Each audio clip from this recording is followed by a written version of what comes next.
لفی صحف اولا صحف ابراہیم و موسیٰ۔ یقیناً یہ نصیحت اگلے صحیفوں میں بھی ہے، یعنی ابراہیم اور موسیٰ کے صحیفوں میں۔ سورۃ اعلیٰ 18 سے 19۔ مفسرین کے مطابق بعض صحیفے حضرت شیس علیہ السلام کو بھی دیے گئے، جو بعد میں انبیاء کی امانت بنے۔ حضرت شیس علیہ السلام نہ صرف ایک نبی تھے بلکہ تہذیب کے معمر بھی تھے۔ ان کے دور میں انسان نے لکھنا سیکھا، آلات بنانے شروع کیے، زراعت، تعمیر اور وقت کی پیمائش جیسے علوم دریافت کیے۔ یہ وہی وقت تھا جب انسانیت وحی کے نور سے نکل کر علم کی روشنی میں قدم رکھ رہی تھی۔ ادھر قابیل کی اولاد پہاڑوں کے نیچے رہتی تھی۔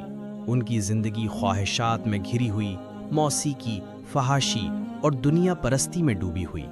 شیس علیہ السلام کی نسل پہاڑوں پر عبادت میں مگن تھی، دل اللہ کے ذکر میں اور آنکھیں